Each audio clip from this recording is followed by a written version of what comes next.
We just saw the third weekend of play in the Western Hockey League, right as the NHL is gearing up for its opening week of play.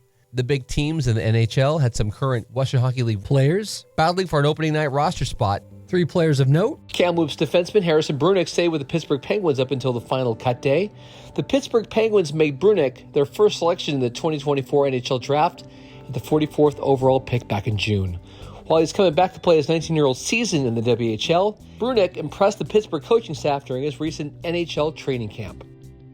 Another WHL player almost earned a spot with the Washington Capitals, the gritty Kelowna Rockets left winger Andrew Cristall. Andrew Cristall got another chance tonight. Where does he stand for you at the end of the preseason with everything he's done in this camp? I thought he was solid again tonight. He felt like it was very similar to the way that he's looked all camp. There's some things that, for being a smaller guy, bumped off the puck a little bit and some puck battle stuff, but then you see the breakaway and had another good chance in the first period. So he does a lot of good things, and he's around the puck. So he's continued to prove through training camp and earned and proven that he deserves to be here right to the bitter end. Andrew is just getting back to report to Chris Mallett's Kelowna Rockets squad. Prince George Cougars announced earlier this week that forward and fan favorite Koehn Ziemmer, a 20-year-old overager, has been loaned back to PG from the LA Kings after the completion of the NHL preseason. Now Prince George has 4 overagers and must depart with 1. They've got Vallis, they got Dzane, Kometz, they've got Zemer. What are they going to do? Who are they going to keep? There was a CHL player from the Ontario Hockey League that stayed up. Congratulations to 13th overall pick, Jett Luchanko, who will make history on Friday night in Vancouver against the Canucks. Jett Luchanko, 18 years and 51 days old, will be the youngest player in Philadelphia Flyers history. I mean, the speed is one thing that really jumped out. NHL, top-end NHL speed already at such a young age.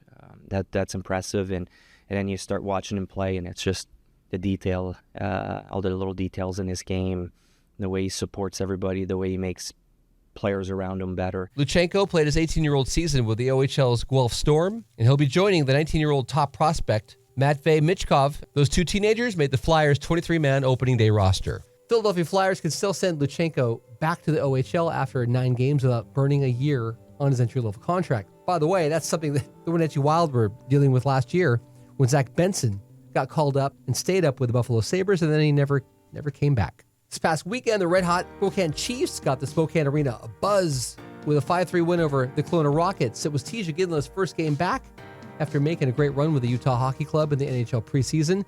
Spokane the following night then handed the Seattle Thunderbirds a 7-2 loss. Spokane is legit. Van Olm throws it out front, a tip and a score. Owen Martin on a beautiful feed from Van Olm, and the Chiefs a 6-1 lead, 6:55 to go in the second period. Spokane's 2-win weekend was powered by Chief forward Shea Van Olm's 4 goals and 3 assists. Van Olm's 7-point total on the weekend earned him the WHL Tempo Player of the Week. I'm the WHL bonus note. Shea Van Olm now leads all players in the Western Hockey League with 13 points on the season. Brandon Wheat Kings forward Roger McQueen leads in goals with 8. The Victoria Royals have also had a great start in the young season. In spite of their Friday night 5-3 loss in Portland, where the Winterhawks had goals from 5 different players. By the way, Portland center Kyle Jazowski had a huge night with 4 assists. The following night, Saturday night at the Wenatchee Town Toyota Center, Victoria Royals goalie Spencer Michnick had a clean sheet, shutting out the Wenatchee Wild 3-0. That performance earned the one-time Seattle Thunderbird 18-year-old Victoria goaltender the WHL Goaltender of the Week. And the news gets better for Victoria. They just acquired a productive forward. On the WHL trade alert, 20-year-old Medicine Hat Tigers Braden Bos, who grew up on Vancouver Island, will now get to play closer to his family as Medicine Hat deals Bos to the Royals for 1, possibly 2 future draft picks. Medicine Hat's recent addition of 20-year-old Harrison Brunicke forced their hand to trade Bos to Victoria, who grew up an hour-and-a-half drive up the island in Nanaimo, BC. The Wenatchee Wild managed to salvage a point the following day on Sunday Funday at the Town Toyota Center. Kamloops struck first with WHL Tempo Player of the Week Nathan Bame. Wide, off the end wall, here's a chance, scores! That really was a big Bame boom play, and it's Nathan Bame in front of the net. Wenatchee's Miles Cooper made an interesting tying the game with just 11 seconds remaining in the second period. Post for Friesen. Back for Isogai. Up top for Andreessen. One-timer for the net. They score! Miles Cooper puts a smile on the Wild faces. We're tied at 1. After a scoreless third period, Kamloops blue liner Leighton Feist got the winner in almost 2 minutes into the extra period. It's Feist, it's Lafreniere. Feist is in shooting, scores! Leighton Feist in overtime here in Wenatchee rips it home, and the Blazers get the 2-1 win. Congratulations to Everett Silvertip defender Landon DuPont, the first pick in this summer's WHL Prospects Draft, getting his first goal in WHL play. Here's DuPont. He scores. Landon DuPont is first in the WHL. DuPont's second period goal put the Silvertips up 2-0. The Raiders stormed back with 2 goals in the final period. The game-tying goal from Miersick, his second of the night, came with just under 5 minutes left in regulation. Fires and scores! Tomas Miersick from an impossible angle rips the one-timer home, and we're back to tie. It remained tied until Everett's Jesse Heslop got the game winner in OT. And Smith starts it up. McKenzie right wing. Heslop racing forward. He fields the puck in behind the defense. Heslop! He scores! Jesse Heslop! The overtime winner! More games out east. The Saskatoon Blades had a Wednesday night come-from-behind victory in Calgary at the Scotiabank Saddledome, winning 5-3. The Blades then endured a Friday night 5-3 loss to the hometown Swift Current Broncos. Broncos forward Ty Coupland had a 4-point night, 3 goals and an assist. His Swift Current teammate, right winger Ryan Gould, had a 5-point night with 2 goals and 3 assists in that Friday night victory in Swift Current. This all led up to a great matchup of East versus West. Saturday night, the visiting Everett Silvertips and the hometown Saskatoon Blades at the SaskTel Center. Everett battled to a hard-fought 5-4 win. Everett center Tyler McKenzie got the game winner in OT. To the slot. He waits and shoots. It's blocked. Saved by Gardner in front. Rebound loose. They score!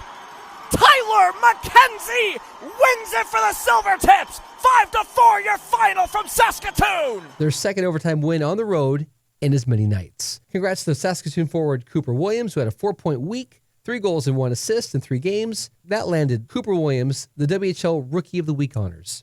Prince George beat Kelowna on the road Wednesday, thanks in part to a 3-point night from Tarek Parasak, who had 2 goals and an assist. Mark Lamb's Prince George Cougars, they went into the Acesso Shareware Center. Cougars beat the hometown Thunderbirds in Kent, and it was PG's Carlin Dezane's turn to have a 3-point night. 2 goals and 1 assist for the Calgary, Alberta native. With that win, Prince George goalies Joshua Ravensburger leads all WHL goaltenders with 4 victories on the season.